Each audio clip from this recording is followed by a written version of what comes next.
maybe three points. One, a little bit on my personal political evolution and thinking about these questions, and then I want to say some things on why I think seasteading is not just possible or desirable, but why it is actually necessary, both from a political and technological perspective. And I want to touch on that a little bit in my comments. I think my personal political evolution in some ways is rather similar to Patri's. I was, when I was a teenager, when I was an undergraduate at Stanford, very much believed in the importance of the give and take of political debate, and thought that what you had to do was convince people of your ideas. And so I started one of these independent student newspapers, and but most of it really was the metaphor I have is not like the pulling on a rope. It was more like trench warfare in World War I on the Western Front, where you had incredible amounts of carnage, and everybody said, we need to charge, and people, need to ignore the machine guns and work around the clock, licking envelopes and ringing doorbells or whatever, like slightly more elevated versions of that are, and there was really no progress was ever made. And you had some sort of very marginal victories, but it just doesn't seem like it's worth the amount of effort that got expended. And as I and sort of in my 20s when I was living in New York, I sort of you sort of start to understand why people get very pessimistic about stuff. And there's sort of a version of it where I thought you could almost measure someone's IQ by their degree of pessimism. And so that the really optimistic people were generally not very bright, and then there were people who were a little bit smarter. They were like maybe secretly pessimistic, but they thought it was moral that people should be exhorted to lick envelopes and ring doorbells.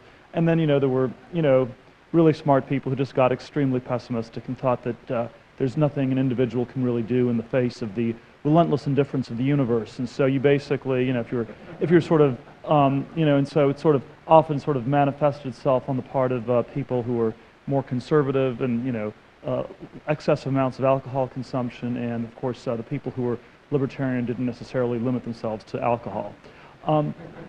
But in any event, sort of I think my optimistic cut on this, and sort of where I started to shift my views on this a little bit, was that I started to think that maybe one didn't have to be so pessimistic if things were not limited to politics, and if there were things other than politics, maybe there were actually things one could do. And I think the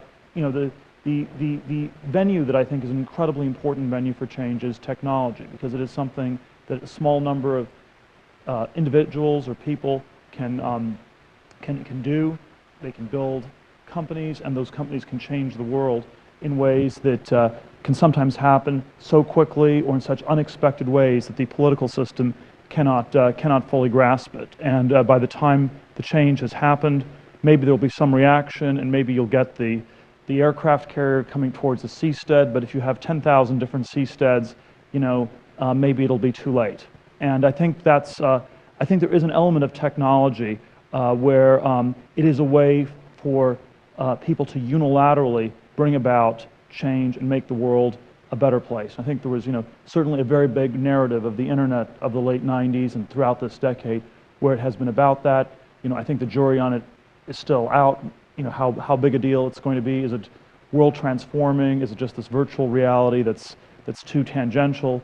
I think it's definitely worth the effort. I think all these things are, but I think seasteading in particular is a very interesting version, because it's sort of at the point where it involves real live human beings. It's unlike the internet. It's in a real place, and unlike outer space, I think it is much closer on the technology side, even though we can debate whether it's still utopian or not. And this is, I think, a very important question for people to explore today. And so this was sort of the basic frame that got me towards looking at technological solutions as a way to move the world in a direction that will make it more free. Now, I want to just say two sort of quick thoughts, and these will echo many of the ideas that different people have, on why I think it is both politically and technologically necessary for us to be doing something like seasteading on this planet in the decades ahead. And the political one, which I think many people have focused, and I'll just say something very briefly on it. It goes to the question of freedom and regulatory arbitrage. And the way I like to frame that particular question is as the thought experiment. And the thought experiment is that in the year 1945, you had about 45 countries in the world. Today we have probably about 200 countries, maybe a little bit more. I think there are 192 in the United Nations. In practice, a little bit more than that. And the thought experiment question to ask is, fast forward to the year 2050, how many countries will exist in the world? Is the number going to be greater than 200, less than 200, or exactly 200? And the three answers to that question give you three different futures of the world, and we can sort of map out what they will be like. And there are a lot of details about them that are different, but I would say one variable that I think is incredibly important is if we have a future of the world in which there are, let's say, 1,000 countries versus 200, which would be sort of a weirdly, people would sort of be suggesting that nothing would change. I think the middle case is actually very unlikely. Or if we go reverse it and we have, let's say, 20 countries or 2 countries or 1 country, what are some of the attributes of this? And one that I would submit strikes me as very obvious is that the marginal tax rates will vary quite a bit depending on the number of countries. And so if you looked at the world, the United States, 1950s, marginal tax rates were 91%.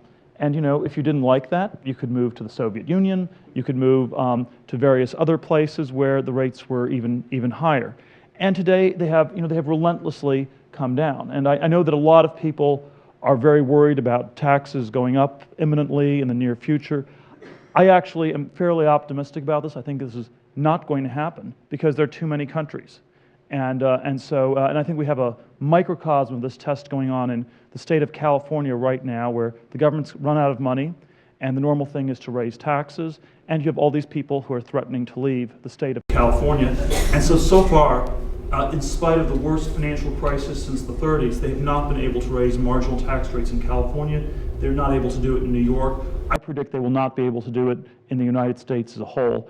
And so we're going to be headed towards quite a systemic crisis, even though I think it's in a way a fairly positive thing, because as long as globalization continues and people can exit and you have different countries and the numbers going up, you'll have this incredible pressure. And again, the different version of the thought experiment would be if the city of San Francisco were an independent country.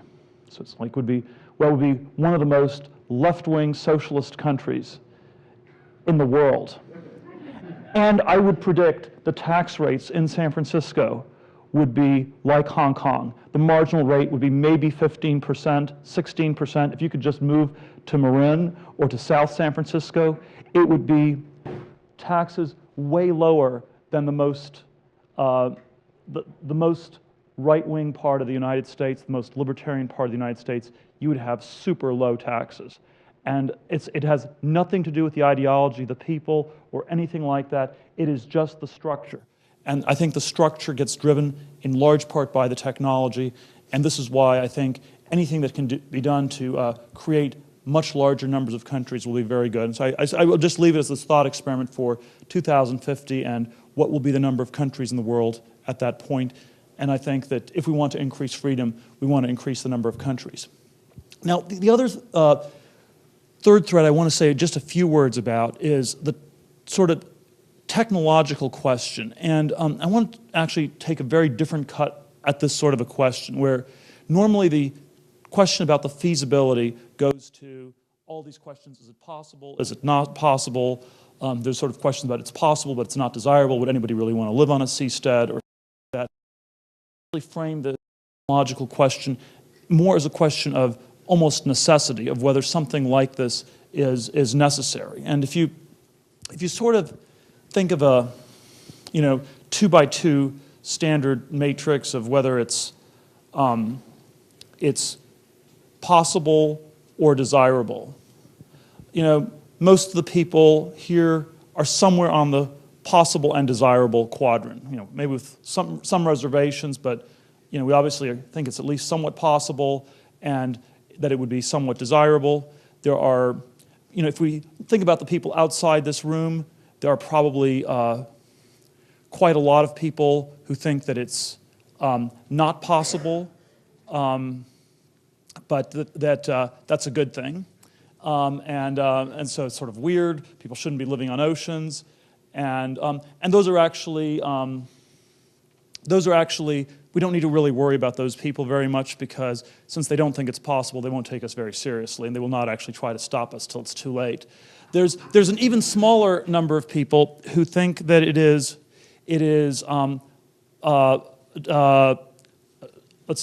possible but not desirable. So the people who think it's not possible and not desirable, so it's not possible and it's good, sorry, let me frame it this way. Good and bad, possible, impossible. So the people who think that it is, we think that it's possible and good.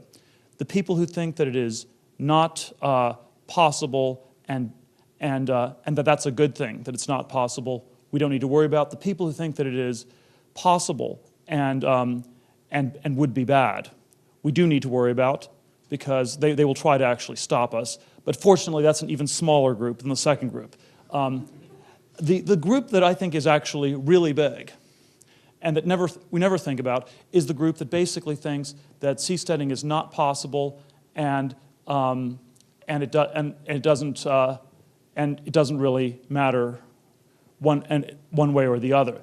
And I want to sort of suggest that that's the group that's the most wrong, because if you sort of imagine a world where nothing is going to happen, and this is sort of what is considered good, this tells you that there are some very weird things off with the technological sort of vision of the future. And basically, I think taking sort of a step back from seasteading, one of the critical questions we have to ask is whether we're in this sort of exponentially growing technological civilization, or whether we're in a place where there's stasis and nothing is happening. Just to sort of go to Patrick's point, not so much on the political, social level, but the technological level.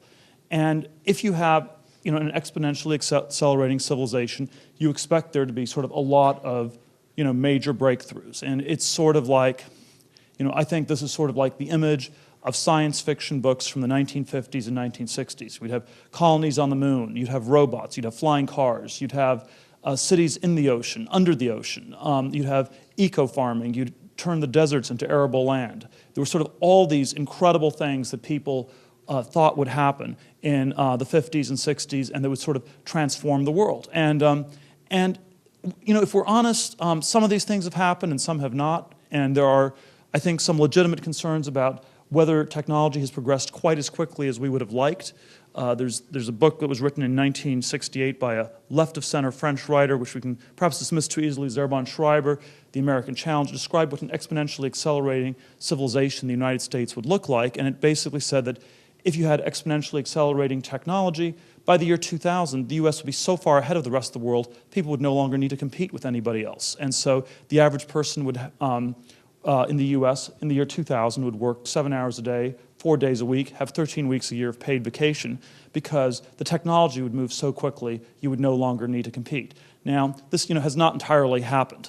And I think we need to ask some very hard questions why the future has not arrived as quickly as people hoped it was going to arrive in the late 1960s. And we know the future history of Star Trek. 1967, we'd have lunar bases by 1980, manned missions to Mars by 1990, and it would go on from there to the stars. And I think, I think most people are actually extremely complacent about this set of questions. As I said, they don't worry about it, they don't think it matters. But the problem is they have all these other things that they're doing that are implicitly dependent on accelerating technology. And I'll give you just one sort of financial example of this, which is that basically, if we were to go outside this hotel and take a survey of people, and they'd say, 90% of them, I would guess, even though I'm not taking the survey, so I'm just making these numbers up, would say, yeah, seasteading's crazy, it's not going to happen, and it doesn't matter, it's probably a good thing it's not going to happen. So they're sort of in this very big quadrant. But they also think that their house prices are going to go up 8 to 10% a year, that if they put money into the stock market, it's going to grow 8 to 10% a year. They believe that, that they have money in pension funds that's automatically going to grow. And you have to sort of ask, how is all of this actually possible when there is when they're envisioning no technological progress whatsoever. I was speaking at a university trustees group in North Carolina that invested in my venture fund about a week ago, and they had about 5% of their money was allocated to venture capital, the other 95% to other stuff. Venture capital piece hasn't been really working for the last 10 years, and so they're wondering whether they should dial back that 5%. And I was explaining to them, well, if that 5% doesn't work, if technology is not going to actually make any progress, you're not going to make any money on the other 95%. So if you want sort of a Pascal's wager type argument, you can say that you might as well put all your money into venture capital, because if that doesn't work, everything else is going to be worthless anyway. And this was just a shocking thing to them, because they didn't think these two things are connected at all. And they don't think that exponential technological progress is somehow secretly embedded in all the financial models. And if you ask, why do people think the stock market goes up 10% a year? Well, it's because it's done that for the last 100 years on average. And why has it done it for the last 100 years? It's because we've had extraordinary technological progress for the last 100 years. If you were in a completely static world, let's say you were living in the late declining stages of the Roman Empire from 400 AD to 500 AD, I suspect that if you had invested in the equivalent of the stock market, you would not have gotten 10% a year returns. You probably would have done extraordinarily well to sort of get something like zero. And so there are these, and it seems to me that that one of the sort of challenges we have is that on the one hand, this sort of stuff is perceived as incredibly strange and incredibly weird, and yet it is implicitly assumed by everybody who bought a large house in Las Vegas, everybody who's putting money into an equity index fund, and one of our challenges is try to sort of connect the dots and make it clear to people that these things are very, very deeply linked together. Now, I think that there is sort of I think one of the challenges that we have in terms of, to the extent we are talking to people outside this group and not just acting unilaterally, I think one of the things that needs to be very much retold is the narrative of what happened in 2008 and the sort of economic crash that took place. And it is typically described as a credit crisis. And what credit involves claims on the future. And it's so like, Patry, I'm going to lend him some money, he's going to pay me back more in the future because I assume there's going to be all this progress and growth, and that's why he will be able to pay me more. And in some sense, I can think, people focus on it being too much regulation, too little regulation, people are stupid or greedy, all these sort of psychological explanations. I think the way you need to think of this entire economic crisis is as a technological crisis where people basically assumed there was going to be very rapid progress, and it didn't quite happen. And that's why all the money they owed, which implicitly assumed this exponential progress, all of a sudden couldn't get paid off, and you have a crisis. And it's very important for us to diagnose the crisis correctly if we're going to solve it. If we misdiagnose it, we will never solve it. And so, one of the things I think we need to sort of try to do is somehow go back to the future, back to the way people thought the future was going to progress in the 1950s, 1960s, a world of runaway exponential progress. And that is sort of the way we need to get out of it. And so the question of whether seasteading is desirable or possible, in my mind, is not even relevant. It is absolutely necessary. And so I'll let other people figure out how to do it. But from my point of view, it is simply necessary that it be done. And I think that the alternative is for all of us to sort of gently go into that good night, which I refuse to do. Thank you very much.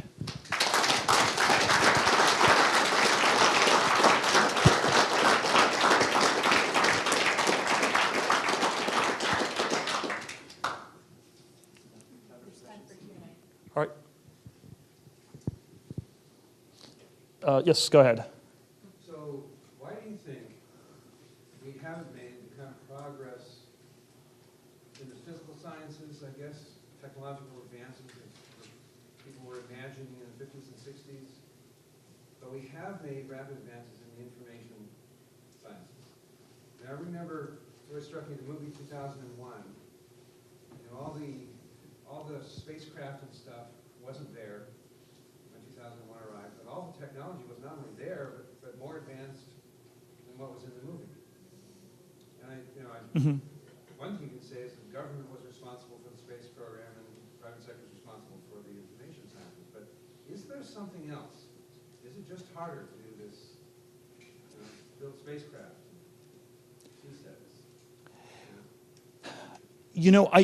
I don't have. I have all sorts of speculative theories on the why question.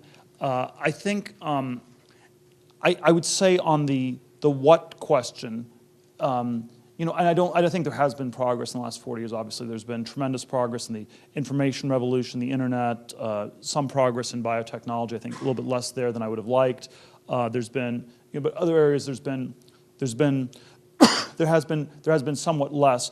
And I think there are sort of many different sort of why type explanations I can give. The cultural one that I sort of bias towards is that there's a degree to which people don't think this stuff matters, and that they don't study it, they don't devote their lives to it, they don't focus on it.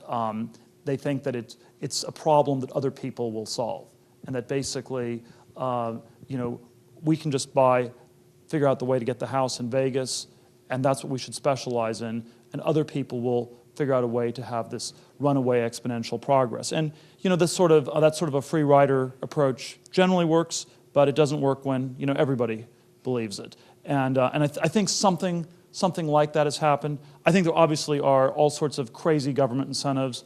I think there's there's an argument that every this is slightly polemical, but there's an argument that every ailment and disease in the United States is the fault of the government, and that basically, that's why we have people who are fat. That's why we have people, who have all sorts of health issues of one sort or another. And so yeah, I think there's probably a very big governmental part of this. I would say though setting aside the why question, and even setting aside the what question, from today going forward, we have to make progress on these sorts of things. So we can debate whether there was a lot of progress in the last 40 years or not. We can debate whether, why there may have been slower progress. What I'm interested in is just getting it restarted today, and because I think the place where the really big gains will be made in the next 20 years are in some of these sort of more foundational material sciences, some of these hard technologies that need to get built out, and to really generate the kinds of things where you can have an economy that's massively growing. Not really a question, but kind of a statement. My take is that the internet has been relatively unregulated, comparatively unregulated compared to other industries, and that's been a reason why there's been so much progress in the Yes. space. Well, it happened very quickly, and so people were not able to get on top of regulating it. So I think that may be a why component. Certainly, my experience at PayPal, where we created this new financial service, which attracted a great deal of regulatory scrutiny. It happened sort of so quickly that the regulators were too slow to respond. So we went public in February 2002. There were some people in the state of Louisiana who wanted to shut us down because maybe we're doing illegal banking. You called up the bank regulators in Louisiana and said, there are 100,000 people with PayPal accounts in the state of Louisiana, 3,000 small businesses. Does Louisiana really want to get a reputation as a state that's technologically backwards and hostile to progress? And the answer was, no, we don't, and so we'll let it keep going. And so I think the fact that you have, like a large, I think there is a velocity of it that is actually fairly critical. And so, I don't know when we start building seasteads en masse, but it probably would be helpful if once we started building them, we started building like, hundreds a year. Or build them on seasteads. Yeah. Let's see. Yes, go ahead. Okay. What other technological initiatives do you see right now that you're excited about potentially leading to political change besides seasteading, if any? Well, I think the ones that I'm most excited about are all we have a venture capital fund. I basically try to redirect all of it towards, science fiction type investing. So it's basically space, robots, AI, the next wave biotech. We're going to try to fund a seasteading related venture if we can figure out the right way to do it. So that's one of the things is, we try to incubate a for-profit company to do something on a seasteading context. But I think as an investor, I like those areas the best because they seem to be so extraordinarily out of fashion among everybody else. So even if we just find one seasteading company and one space company and one robotics company, they'll do very well because nobody else is investing in the stuff. Yes? What's your outlook on nanotechnology? I don't, I think don't have a strong view on nanotech. It is, a lot of these technologies have happened slower than people were predicting. If you sort of think of Drexler's Engines of Creation book, which I think was written in 1986 or something like that, it certainly has taken, a bit longer. I'd sort of focus on the science fiction technologies of the 50s and 60s at this point. So space, robots, some of the biotech stuff, some of the AI type stuff. And so, but nanotech may be there, may not be. Don't have a strong view on it. Yes? Peter, I'm intrigued by your view on more countries being tax driven. And I don't know if it's on TV up here, but down in Southern California, the state of Nevada plastering TV down there would move your company to Nevada for lower taxes. The question really is, do you envision these countries being created by the breakup of current countries? And if so, do you have a mechanism in mind where, other than nuclear revolution, where the United States might be broken up into other countries?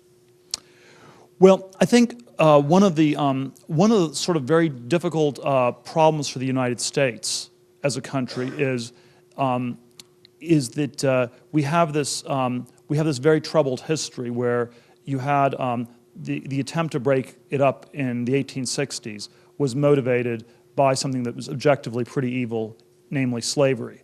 And so because of that, whenever people talk about secession of states and a breakup of the United States into various pieces, you automatically end up sounding like you're racist and have something, and you want to do something really, really crazy. And so I think there is sort of a weird part of the U.S. history that makes it unusually difficult to break the U.S. into different components. Now, that being said, I do think objectively the U.S. should be many different countries. And you could say the only thing that sort of currently makes the U.S. a single big country is sort of the global military might that it is able to project.